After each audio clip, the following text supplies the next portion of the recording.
All right, let's get started.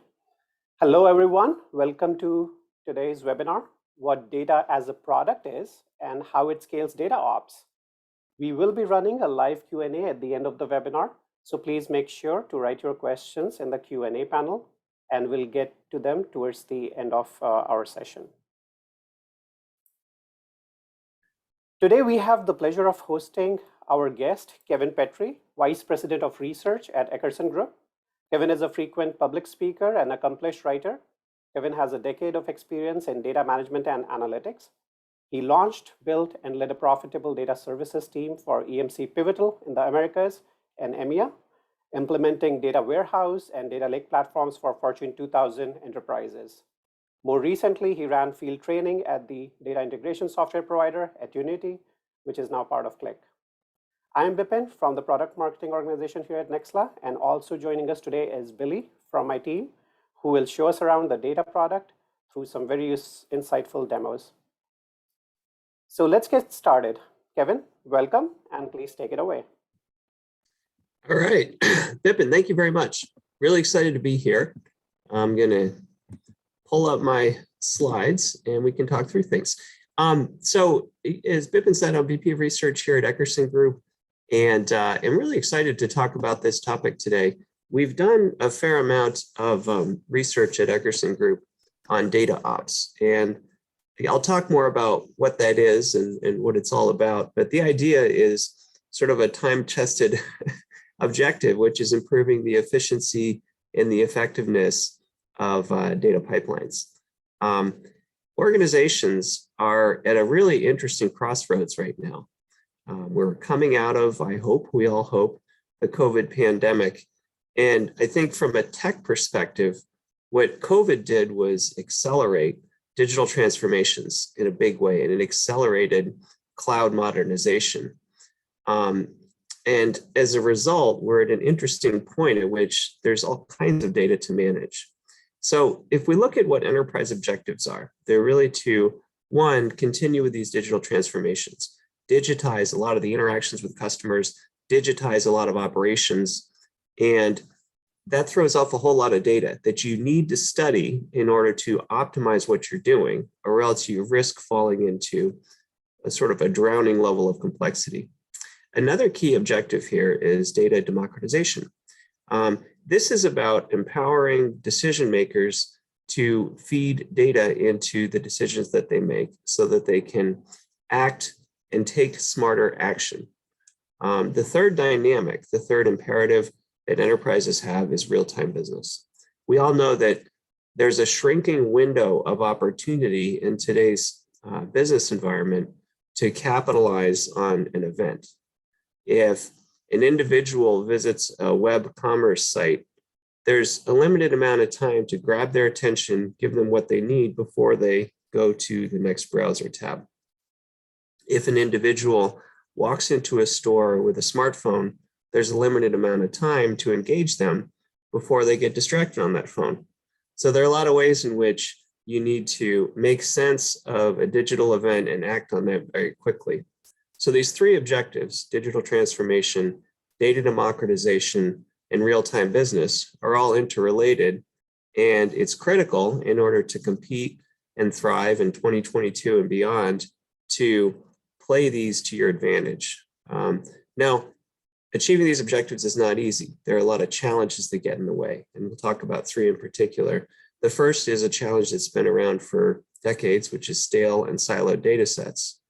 As organizations add devices, users, use cases, data stores, applications, they're creating these complex environments. They're leading to silos. You can't, in a lot of cases, get the data where it needs to be in an integrated fashion. And that also slows down delivery of data. So these stale and siloed data sets really create some pain within enterprises. We all know this, it's a familiar problem, but it's become more pressing and more acute in the last few years. Challenge number two is complex environments, very closely related here, which is that you've got this proliferation of digital platforms. Organizations are moving to the cloud, starting up cloud databases, cloud data platforms for analytics for all the right reasons. But the old stuff rarely goes away, which means now you've got to reconcile these interdependencies in increasingly heterogeneous environments. And the third challenge is not surprising, which is that data engineers in particular are overwhelmed as they try to reconcile disparate data sets across a patchwork environment and create efficient and effective data pipelines. So the net effect is that enterprises are really struggling to deliver the timely and accurate data that modern business requires. If we drill in on what the specific enterprise data requirements are, data pipeline requirements are, the first is to integrate data.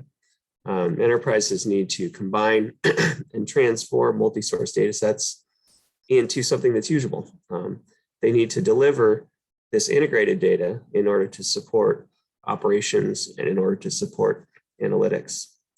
Another key requirement is to standardize wherever possible so that you're avoiding duplicative work.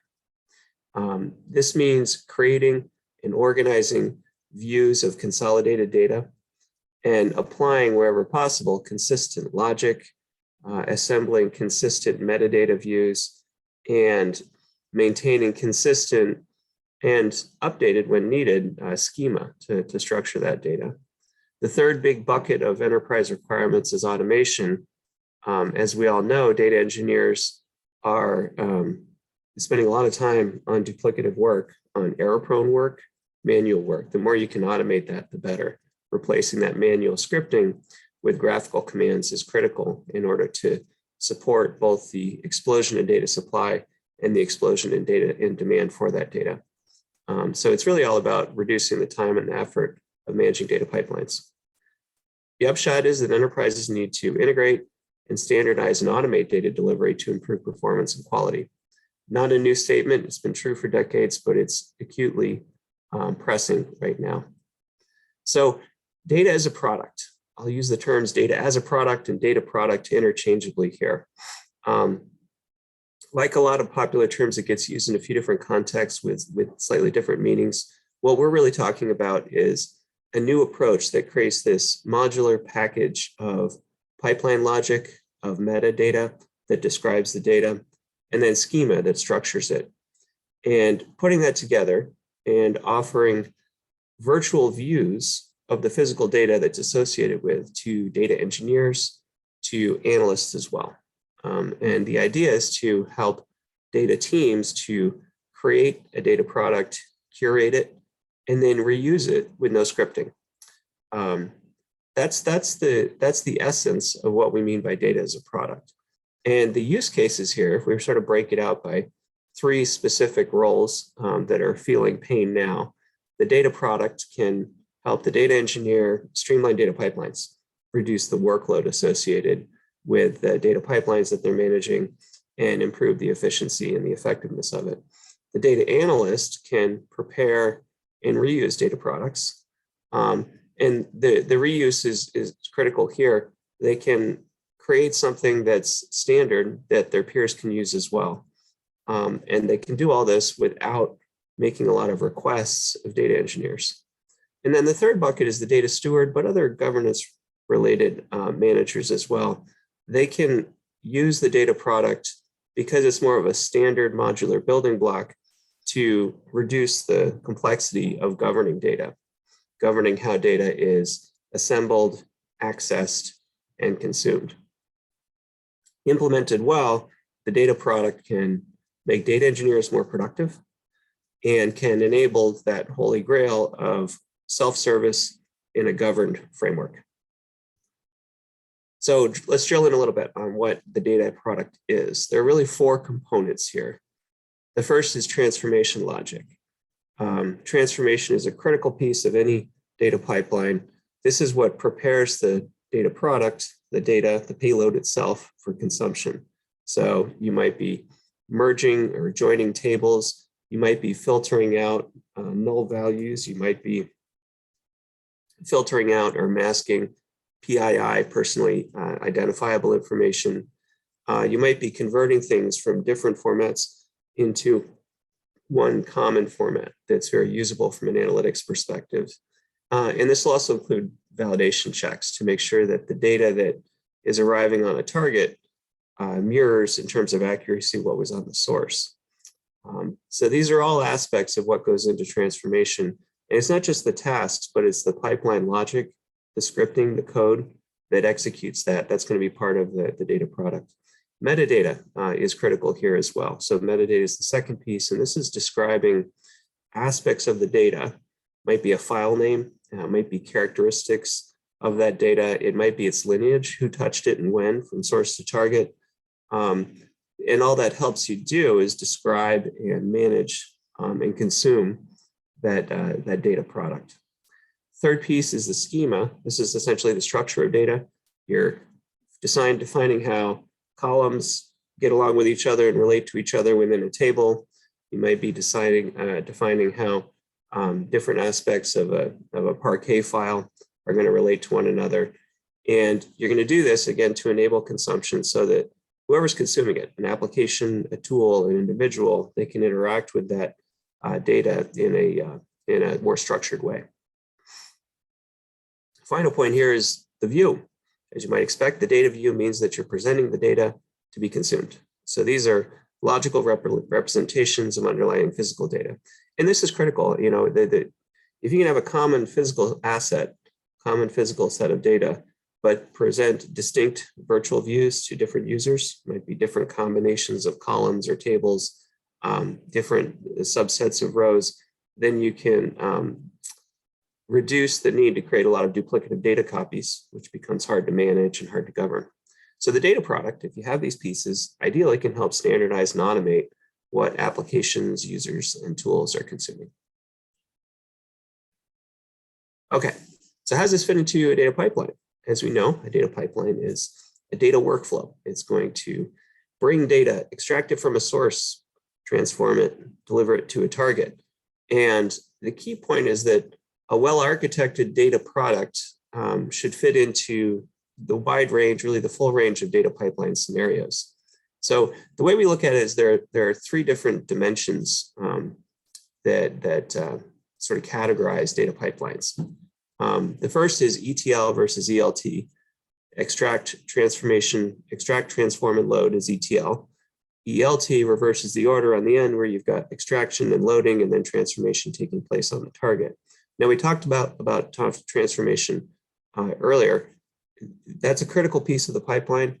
And I think the key point is that whatever the sequence is, ETL, ELT, sometimes it's ETLT or some variation thereof, the data product can help and it can fit into that.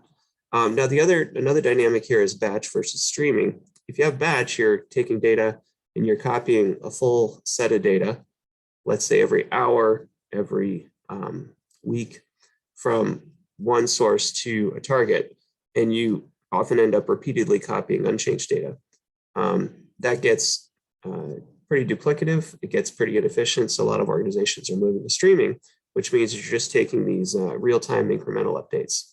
Whatever it is, whether it's streaming ETL, batch ETL, and so forth, or streaming ELT, you should be able to fit your data product into it. And then the final dynamic here is actually an interesting new way to look at things, and it reflects the use of APIs and the use of SaaS applications as consumers of data. A traditional scenario is you're pushing data. You're pushing it from a source. Maybe it's when transactions register on a source mainframe or on an Oracle system, whatever it is. When that happens, then you're going to stream it to the target. So that's the push scenario. It could also be pull, which is that you're consuming the data as needed. So maybe you have a Salesforce application, a Slack application, or other things that are going to use an API, and they're going to pull the data as needed.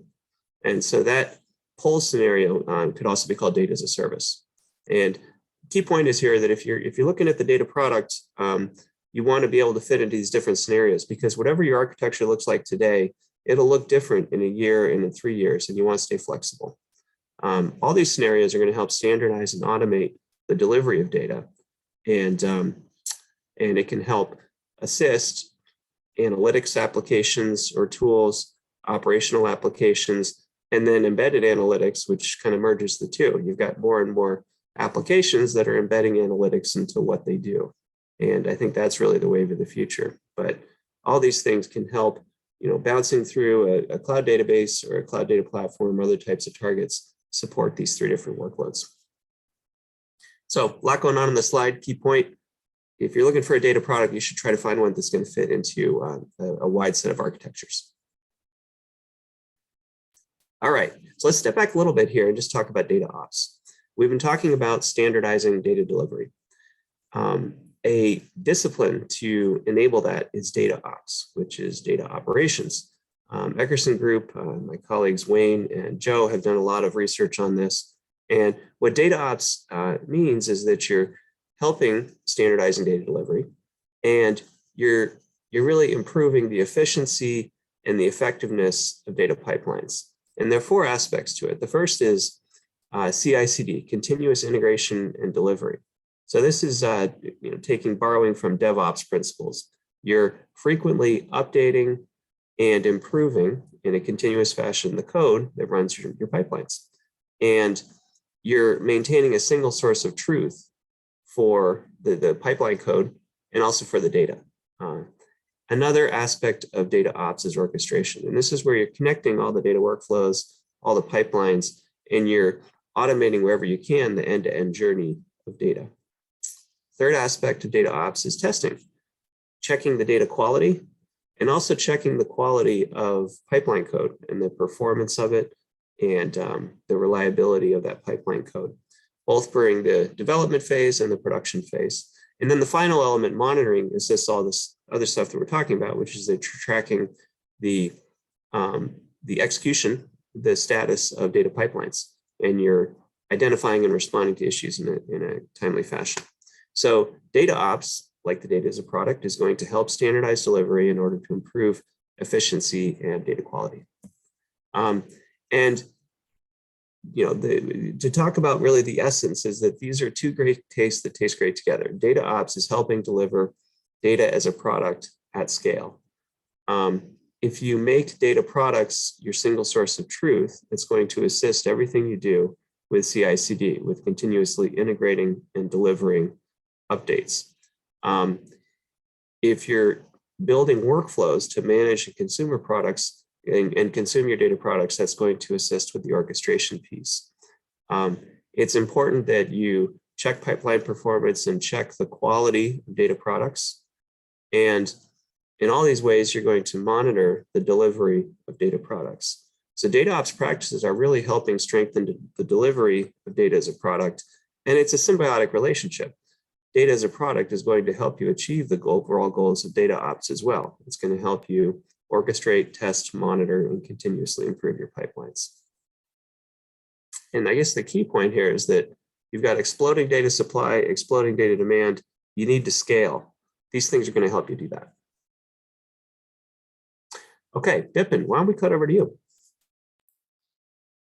Great. Thanks, Kevin. Let me share my screen. Okay. So for those of you who are hearing about Nexla for the first time, I see a lot of new names here. I would like to start with a brief introduction about Nexla. So Nexla's mission is to deliver ready-to-use data for more users and into more applications. We are built on a data as a product approach, which Kevin was discussing. We provide a comprehensive set of no-code, low-code tools to integrate, prepare, discover, deliver, and monitor data. Across our customer base, we are used by data engineering and operations teams to create anywhere to everywhere data integrations in multiple ways, whether it's ETL, ELT, reverse ETL, streaming, or data as a service patterns. The data science teams in these customers use Nexla to deliver data for feature creation and also for feature serving in production pipelines. And analytics and BI teams use Nexla to bring real-time, trusted, and fresh data into their dashboards.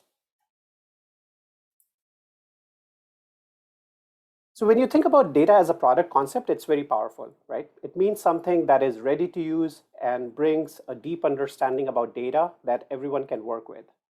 We'll look into what the data product really looks like as we get deeper into the session, and Billy will show us examples of data products. But before we do that, let's look into what are some of the challenges for organizations. So a big challenge is there for organizations that want to adopt data as a product approach is how do I create these data products? So it all starts with raw data. Data that you may have in an S3 bucket, CSV data in a folder on your computer, data that's coming to you from a partner in an FTP, or streaming data from Kafka streams. Now, as far as creation of the data products is concerned, at Nextla, we strongly believe that the data products should be automatically generated. The reason for this is pretty simple: efficiency and productivity of the data teams. Given the fact that data is exploding, not only in terms of volume, but also formats, speeds, you want a system that can look at the data, look at the samples, schema characteristics, and auto-generate these data products. Now, you're going to prepare this data product. For that, you might want to tokenize personal identifiers. You might want to enrich the data with another data source. You might want to apply validations or other quality rules. Now, this data is what we call user-defined data products. These data products have been prepared and customized to be used by marketing teams, sales teams, and other departmental teams with proper security and access controls. And they get these data products ready to be consumed in their marketing applications such as Salesforce or HubSpot or Marketo or analytics and machine learning tools. So let's take a look at how this process works exactly in Nextla. So the way data product creation works in Nextla is shown in this stack diagram. At the bottom of this stack is your data infrastructure. This is your databases, your data warehouses, cloud data warehouses like Redshift, BigQuery, Snowflake, even data lakes, S3, Kafka, and all the other core infrastructure. And then you have apps layer. These are all your CRM, ERP, customer service apps, operational applications, dashboards, etc. A key capability of Nextla platform is this ability to auto-generate connectors. Irrespective of the type of system, Nextla seamlessly generates the connector. All you have to do is enter the credentials to the system. We call this limitless connectivity. You can see why this is important. Connectors are the gateway to get all your data from your apps and data infrastructure. Now, as soon as Nextla is connected to the data system, it starts applying metadata intelligence and automatically generates these data products that are called nexets in Nextla. By the way, Gartner calls this metadata intelligence-driven approach data fabric architecture, and Nextla was named a Gartner Cool Vendor for this technology recently. Now, the beautiful things about these data products is that users can define and create new data products out of them. These nexets become the mechanism with which data users discover new data products and collaborate with each other and the data engineering teams. Once data as a product is available, you can use them to create integrations to the systems where data needs to be delivered and consumed. Nextla fully supports all types of data integration use cases: ELT, ETL, reverse ETL, API proxy, API integration, as well as data as a service. You can catalog these data products and send them to a cataloging tool like Colibra or Elation. You can control who can access these data products with out-of-the-box access control capabilities. You can exchange these data products with entities and outside your organization. This is really useful when you need to send or receive data from your partners, your suppliers, and customers. For your AI and machine learning use cases, you can use Nextla as a feature store to serve features for machine learning pipelines. So let's dig a bit deeper into nexets. So the data products in Nextla are called nexets. They are shareable, usable, logical units of data, which make it simple to work with any kind of data. You can see the interface here, and what it does is it presents to the user a consistent interface to work with data, irrespective of the speed, format, schema of the data, where it's coming from. So this interface remains the same. It's important to note that nexets are only logical units of data that store samples and schemas, but not the actual data. So you can look at this and say, here's my data product. These are the characteristics of it. This is the schema. These are some of the samples. We can understand what the data is. You can write your own descriptions here so that you can add more context to this data product for whoever might be using it afterwards. It has access control, so you can control who you are going to share with. Now, the best part of these nexets is that anyone can take a nexet and make new nexets out of it. That's fit for their specific use cases. Now that we have created the data products, let's dig into how we are going to manage the data products. So Nextla platform offers full lifecycle management capabilities for the data products. You can have fine-grained control over who can access these data products. There is an intuitive UI using which you can look at the action logs and version information. Nextla is a flow system, so we never actually ever store data. We are SOC 2 Type 2 and GDPR compliant. We have built-in data encryption and anonymization capabilities. And then from an operations perspective, Nextla provides deep insights into how often data ingestion is occurring. What are the data volumes, number of records that have been ingested? Our customers also value the fact that they can see record-level lineage with information about the path a particular record took, source and timestamps at different processing steps. We have seen this across the board with our customer base. So whether it's a data scientist at LinkedIn, data scientist, data analyst at Bed Bath & Beyond, catalog analyst at DoorDash, or a pipeline engineer at Yotpo, they're all benefiting from this data products and using them to connect and stitch together and actually make data usable. To give you a deep dive on one of the customers, Instacart, so when Instacart signs up a new retail chain, they need to integrate product and inventory data, like which store has which products, how many units are there, which aisle is that in. All this data changes every minute, and it's mission critical for Instacart to keep this data up to date. They use Nextla's data product approach to standardize how they work with data coming in all these different formats and structures. Using Nextla and Nexits, the catalog analysts and account managers are able to work with the data and keep it continuously synchronized from more than 15,000 stores. They process about 400 million to 1 billion records every day using this approach. And the benefits speak to the power of data as a product approach. Instacart is able to save up to 80% of the time in onboarding data and huge savings in terms of data entering costs. So with that, let's get into the demo portion of the webinar today, where Billy will show you how to create and manage these data products. Billy, over to you. Thanks, Bipin. Let me just take over and hop into the product, and we can get started right away.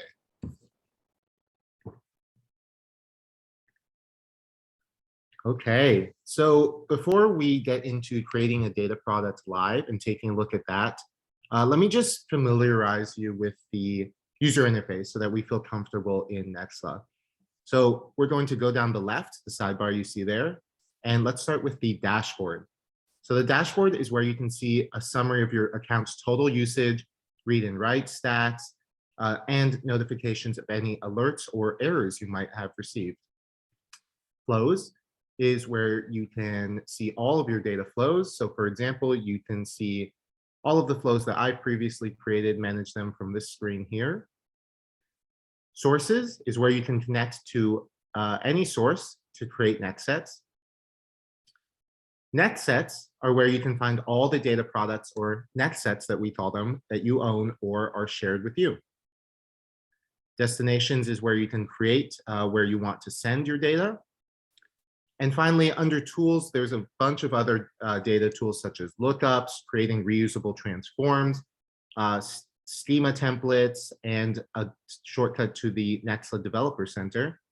And settings is where you can see your account profile and set up your notification settings.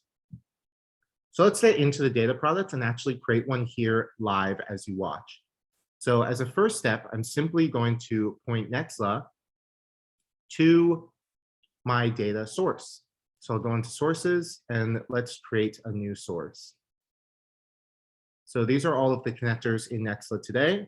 Our system, after we connect it, will then scan the source to detect data products.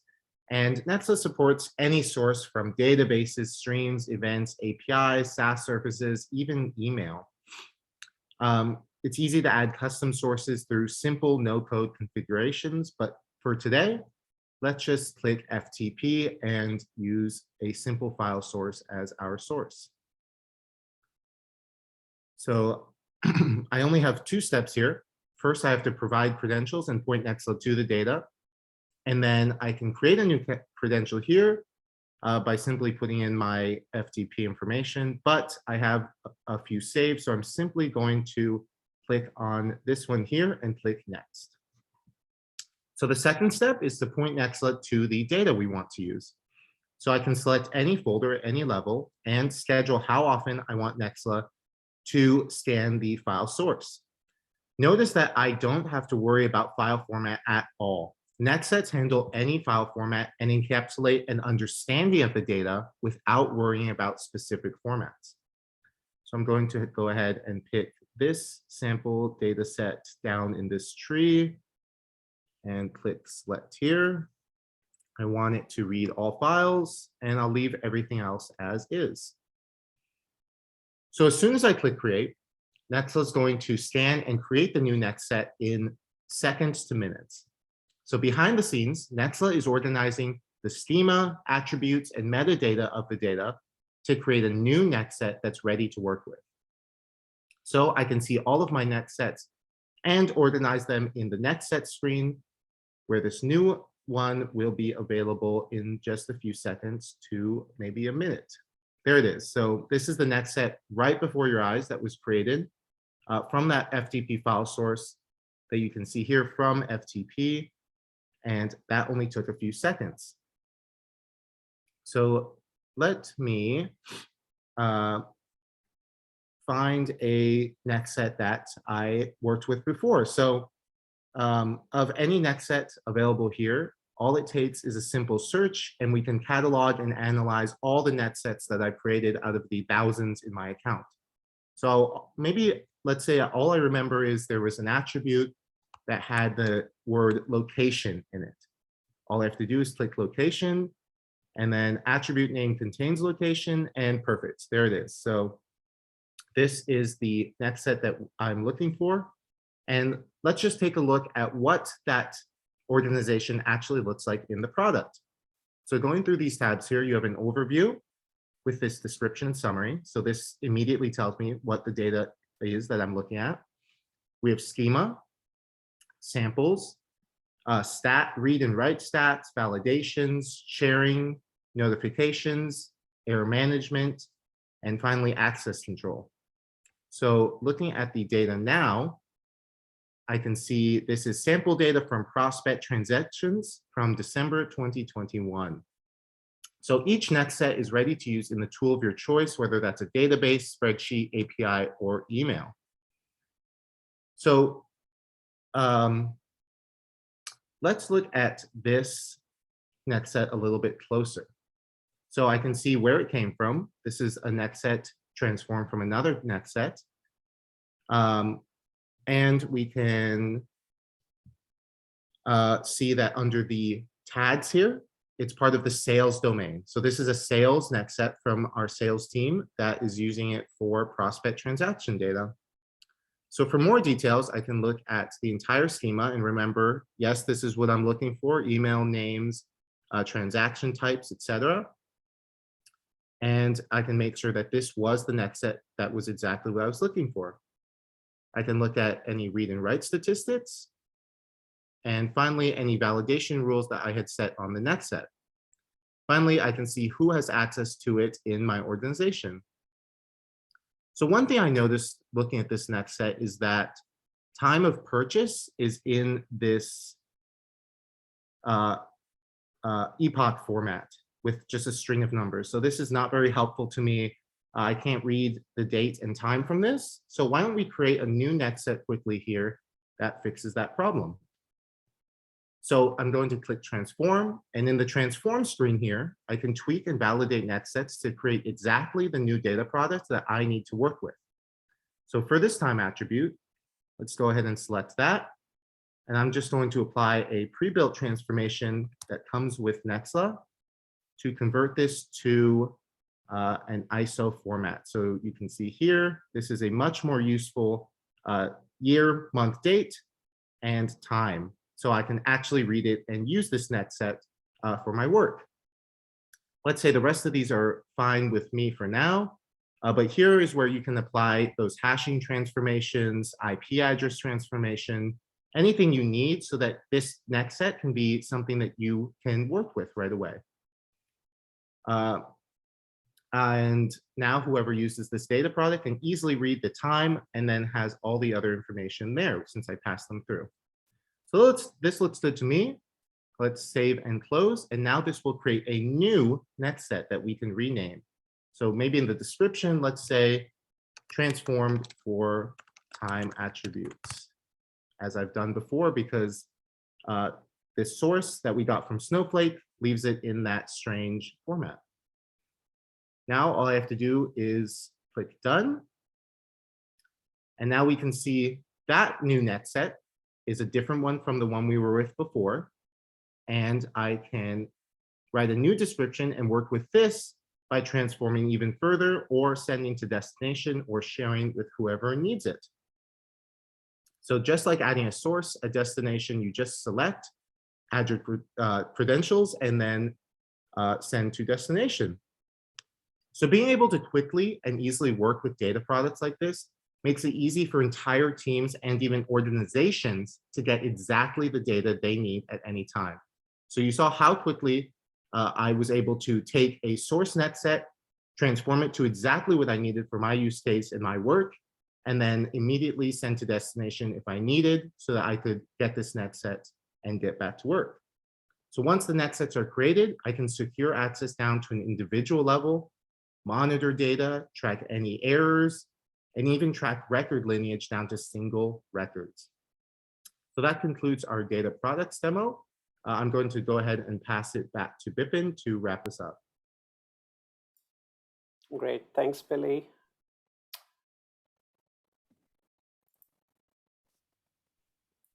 Okay, so that was a great demo. Thanks, Billy, for showing us what the data product actually looks like in Nextla and all the cool things you can do with them. So to summarize into key takeaways, Nextla automatically generates data products from anywhere. You saw that. It doesn't matter where the data is coming from. Nextla also helps you manage these data products so that everyone in the organization can use data without being experts in data systems. And then you can use the data as a product approach to accelerate your operations and analytics use cases in the organization and scale with data operations. So with that, Kevin, over to you. Very good. Thank you, Bipin, and thank you, Billy, as well. Share my screen here. Okay, folks can see my screen. Okay, so we always want to make sure that we're helping organizations figure out what the pain is they have and what the opportunities or the options are to address that. So I think that the blueprint or the game plan that we would offer to enterprises is to start by saying, what's your greatest pain in data delivery? Everyone's having some type of pain, most are, related to the timeliness of data, to data quality. It really helps to drill into which business users and business teams are suffering the most, and then kind of work back from that and see what your biggest blockers are.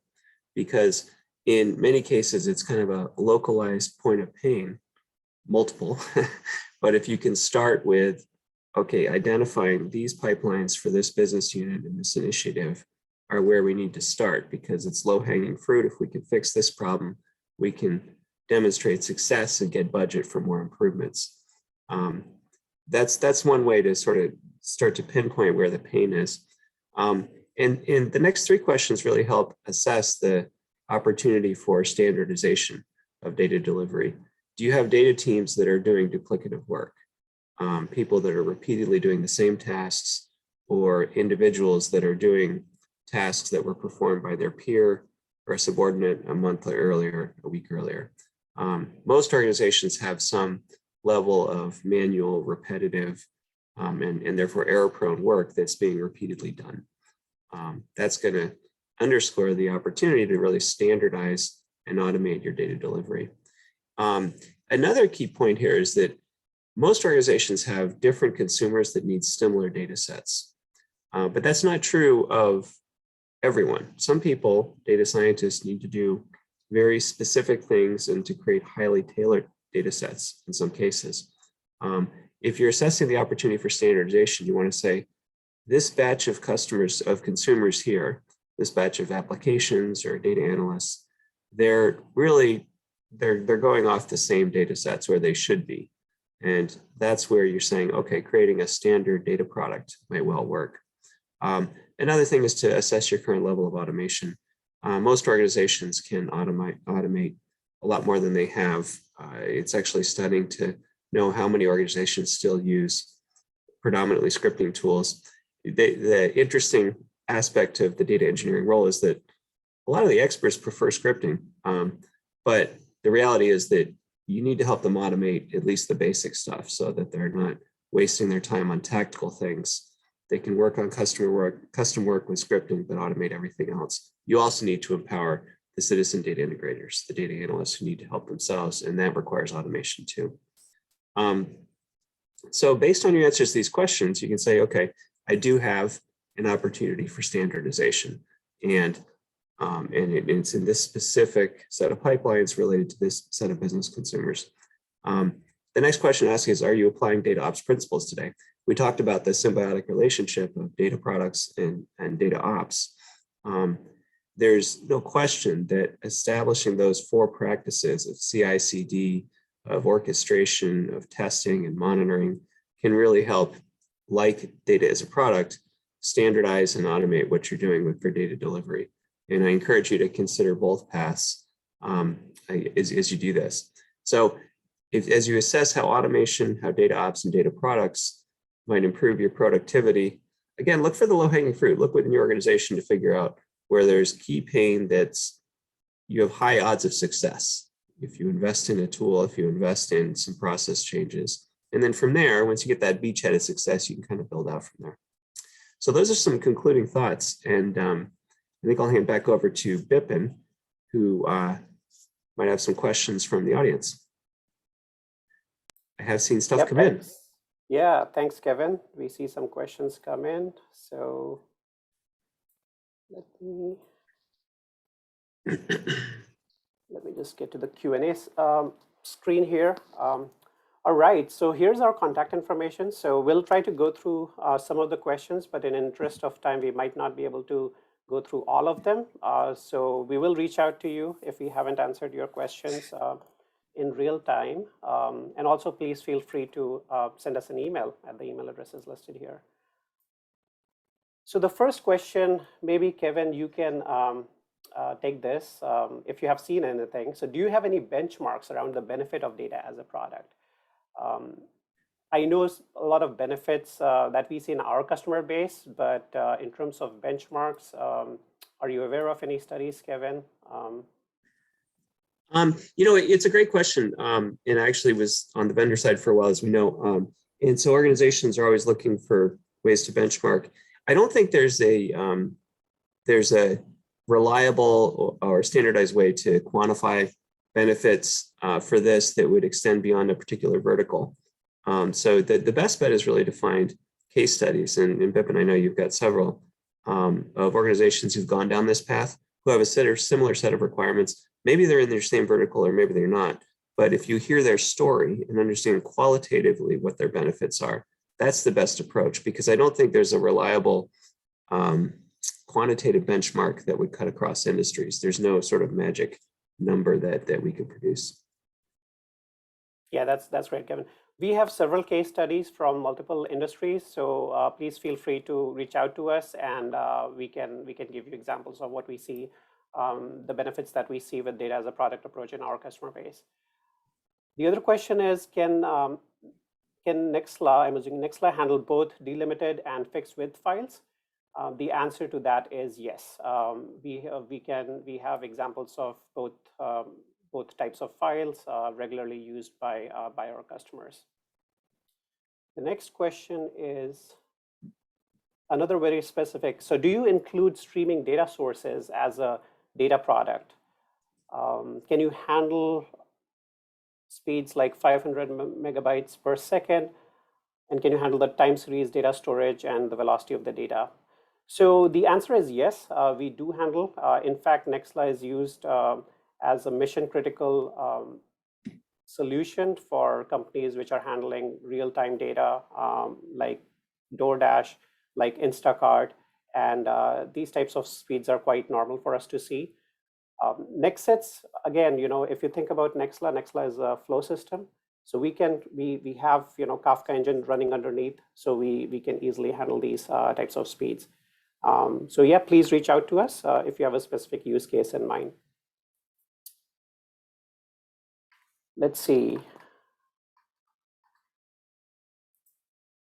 So this question might be interesting for you, Kevin. Can you elaborate on how I can apply DataOps tools to enable data as a product?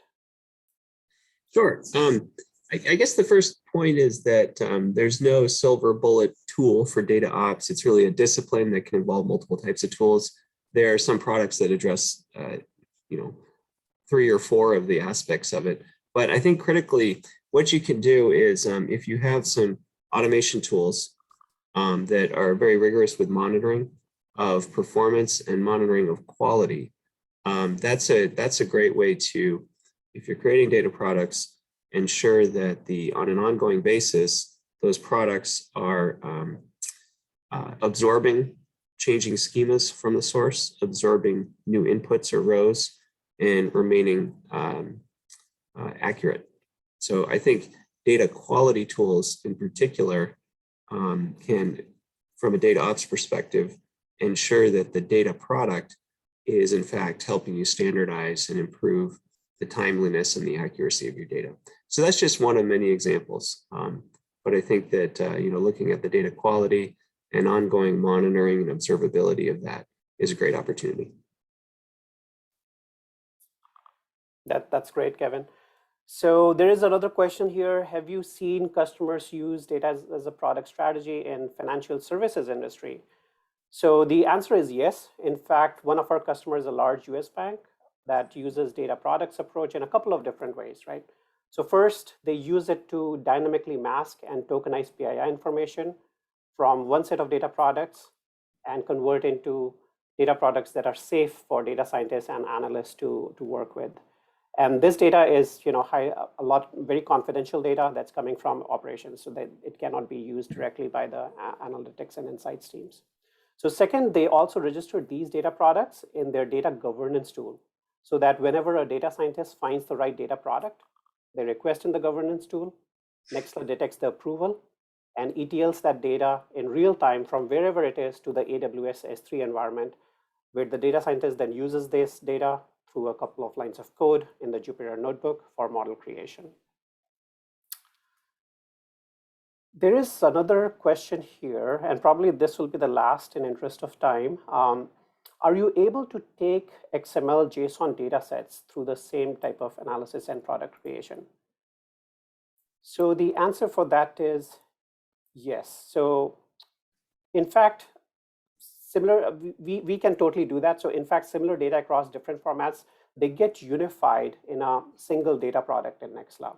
So let's say you have username, phone address in XML file, and you have similar data in JSON, then Nextla will unify them into a single user-defined data product by seeing the similarity of schema. So that's how we can handle this data product creation out of different types of file formats. So with that, let me check if we can maybe answer one final question, Kevin, maybe for you before we wrap it up. What are the best practices to set up data as a product strategy from scratch? So I had thoughts on kind of the set of decisions to make, which would start with where's your pain, localize that in terms of business unit, business use case, and then technically what needs to happen to support that. I think that once you identify exactly which pipelines you want to improve initially, then the next step is to build a plan. And to build that plan, you want to engage 2 types of individuals. One is the power users in your data engineering community, and then the others are the citizen folks, the folks that need the simple approach. You want to have both ends of the spectrum, because the power users are going to help you figure out, okay, here's how I make sure that this really can support the edge of the envelope cases. But it's those simple users who are not technically skilled. That's where the real meat and that's where the opportunity is. So you want to make sure that you're implementing something that's going to work for them.